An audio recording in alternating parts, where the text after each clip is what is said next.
श्री हरि विष्णु ओम नमः शिवाय। प्रिय दोस्तों, आज इस वीडियो के माध्यम से सुनेंगे कार्तिक कृष्ण पक्ष रामा एकादशी व्रत कथा, जो खुद श्री कृष्ण ने अर्जुन को सुनाई थी। ये रामा एकादशी व्रत की कथा कार्तिक महीने में पड़ने वाली पहली एकादशी को रामा एकादशी या रंभा एकादशी के नाम से जाना जाता है। कहते हैं इस दिन व्रत रखने से वैकुंठ लोक की प्राप्ति होती है। इतना ही नहीं, ये व्रत मनुष्य को उनके सभी पापों से मुक्ति भी दिलाता है। इस साल रामा एकादशी का व्रत 28 अक्टूबर को रखा जाएगा। प्रिय दोस्तों, यहाँ पर सुनेंगे रामा एकादशी व्रत कथा, जो कि बहुत शांत चित्त भाव से सुनिएगा। रामा एकादशी का व्रत कथा भावुक होते हुए अर्जुन ने कहा, हे माधव, अब आप मुझे कार्तिक माह की कृष्ण पक्ष की एकादशी की कथा सुनाइए। इस एकादशी का व्रत करने से किस फल की प्राप्ति होती है? कृपा करके यह सब विधान पूर्वक कहिए। भगवान श्री कृष्ण ने कहा, हे अर्जुन, कार्तिक माह के कृष्ण पक्ष की एकादशी का नाम रामा है। इसका व्रत करने से सभी पापों से मुक्ति मिलती है। इसकी कथा इस प्रकार है। आदि काल में मुचुकुंद नाम के एक राजा थे। देवराज इंद्र, वरुण, कुबेर, विभीषण आदि उनके मित्र थे। वह बड़े ही सत्यवादी थे और भगवान के परम भक्त थे। राजा एकादशी का व्रत बड़े ही नियम से करते थे और उनके राज में सभी इसका विधि पूर्वक पालन किया करते थे। उनकी एक पुत्री थी जिसका नाम चंद्रभागा था, जिसका विवाह राजा चंद्रसेन के पुत्र शोभन से हुआ था। एक बार कार्तिक महीने में शोभन अपने ससुराल आया हुआ था। उसी समय रामा एकादशी का व्रत भी आ गया। मुचुकुंद के राज में सभी प्रजा एकादशी व्रत रखती और उस दिन कोई भोजन नहीं करता था। चंद्रभागा शोभन को देखकर चिंता में पड़ गई, क्योंकि उसका पति दुर्बल था और बिना भोजन के नहीं रह सकता था। चंद्रभागा को जिस बात का डर था वही हुआ। राजा ने आदेश जारी किया कि इस समय उनका दामाद राज में पधारा हुआ है, अतः सारी प्रजा एकादशी का व्रत करेगी। शोभन अपनी पत्नी के पास गया और बोला, हे प्रिय, तुम मुझे कुछ उपाय बताओ, क्योंकि मैं उपवास नहीं कर सकता। यदि मैं उपवास करूंगा तो अवश्य ही मर जाऊंगा। पति की बात सुनकर चंद्रभागा ने कहा, हे स्वामी, मेरे पिता के राज में एकादशी के दिन कोई भी भोजन नहीं कर सकता। यहाँ तक कि पशु पक्षी तक अन्न अवल जल ग्रहण नहीं करते। फिर भला मनुष्य कैसे भोजन कर सकते हैं? यदि आप उपवास नहीं कर सकते तो किसी दूसरे स्थान पर चले जाइए, क्योंकि यदि आप यहाँ रहेंगे तो आपको व्रत करना पड़ेगा। पत्नी की बात सुनकर शोभन ने कहा, हे प्रिय, तुम्हारी राय उचित है, परंतु मैं व्रत के से डर कर किसी दूसरे स्थान पर नहीं जाऊँगा। अब मैं व्रत अवश्य ही करूँगा, परिणाम चाहे कुछ भी क्यों न हो। शोभन ने भी एकादशी का व्रत किया और भूख और प्यास से अत्यंत व्याकुल होने लगा। सूर्यास्त हो गया और जागरण के लिए रात्रि भी आ गई। दूसरे दिन सूर्योदय होने से पहले भूख प्यास के कारण शोभन के प्राण चल गए।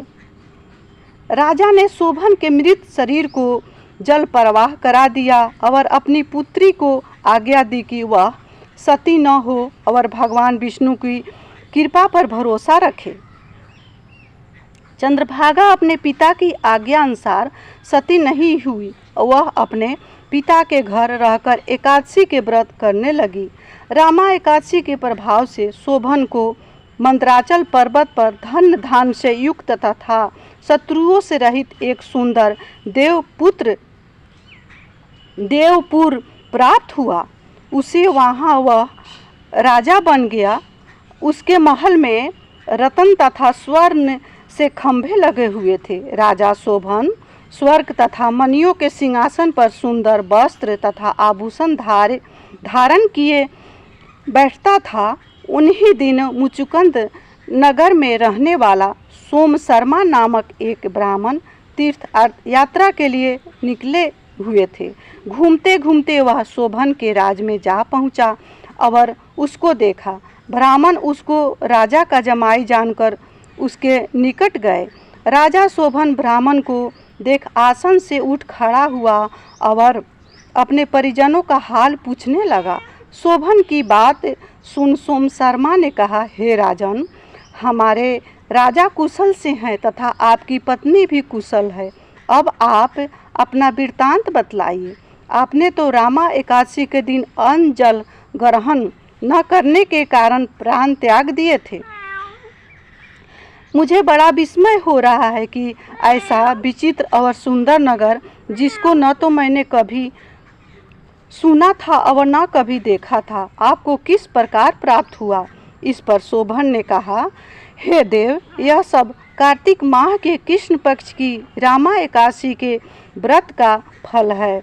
इसी से मुझे यह अनुपम नगर प्राप्त हुआ है, किंतु यह अस्थिर है। शोभन की बात सुनकर ब्राह्मण बोला, हे राजन, यह अस्थिर क्यों है और स्थिर किस प्रकार हो सकता है, सो आप मुझे समझाइए। यदि इसे स्थिर करने के लिए मैं कुछ कर सका तो वह उपाय मैं अवश्य ही करूँगा। राजा शोभन ने कहा, हे ब्राह्मण देव, मैंने वह व्रत विवश होकर तथा श्रद्धा रहित किया था। उसके प्रभाव से मुझे यह अस्थिर नगर प्राप्त हुआ, परंतु यदि आप इस वृत्तांत को मेरी पत्नी से कहेंगे तो वह इसको स्थिर बना सकती है। राजा शोभन की बात सुनकर ब्राह्मण अपने नगर को लौट आए और चंद्रभागा से सारा वृत्तांत कह सुनाया। इस पर चंद्रभागा बोली, हे ब्राह्मण देव, आप क्या वह सब दृश्य प्रत्यक्ष देखकर आए हैं या अपना सौपन कह रहे हैं। चंद्रभागा की बात सुनकर ब्राह्मण बोले, हे राजकन्या, मैंने तेरे पति शोभन तथा उसके नगर को प्रत्यक्ष देखा हूँ, किंतु वह नगर स्थिर है। तू कोई ऐसा उपाय कर जिससे वह नगर स्थिर हो जाए। ब्राह्मण की बात सुनकर चंद्रभागा बोली, हे ब्राह्मण देव, आप मुझे उस नगर में ले चलिए। मैं अपने पति को देखना चाहती हूँ।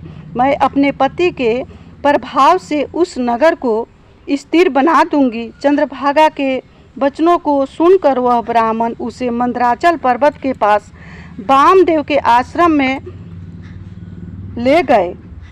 उसकी वचनों को सुनकर, कथा को सुनकर चंद्रभागा का मंत्रों से अभिषेक किया। चंद्रभागा मंत्रों तथा व्रत के प्रभाव से दिव्य देह को धारण करके पति के पास चली गई। शोभन ने अपनी पत्नी को देखकर उसे प्रसन्नतापूर्वक आसन पर अपने पास बैठा लिया। चंद्रभागा ने कहा, हे स्वामी, अब आप मेरे पुण्य को सुनिए। जब मैंने पिता के घर में 8 बरस की थी, तभी से मैं विधि पूर्वक एकादशी का व्रत कर रही हूँ। उन्हीं व्रतों के प्रभाव से आपका यह जो नगर है सो शांत चित स्थिर हो जाएगा और सभी कर्मों से परिपूर्ण होकर प्रलय के अंत तक स्थिर रहेगा। चंद्रभागा दिव्य रूप धारण करके अपने पति के साथ सुखपूर्वक रहने लगी। हे अर्जुन, यह मैंने रामा एकादशी की महिमा तुमसे कही है। जो मनुष्य रामा एकादशी के व्रत को करते हैं उनके सभी पाप नष्ट हो जाते हैं। जो मनुष्य रामा एकादशी की कथा को सुनते हैं वह अंत में वैकुंठ को जाते हैं। प्रिय दोस्तों, ये रही रामा एकादशी व्रत कथा। इसको बहुत शांत चित भाव से सुनिएगा। अगर ये मेरी कथा आप सबको अच्छा लगा होगा तो मेरी वीडियो को लाइक अवश्य करिएगा, चैनल को सब्सक्राइब करिएगा, बेल आइकन को प्रेस करिएगा, जिससे मेरी वीडियो का न्यू नोटिफिकेशन सबसे पहले आप सभी के पास पहुँचे। इसी के साथ मैं अपने वाणी को संवरिया सरकार विष्णु भगवान के चरणों में विराम दे रही हूँ। मिलती हूँ अगले वीडियो में, तब तक के लिए इतना ही। जय श्री हरि विष्णु, जय श्री कृष्णा, हर हर।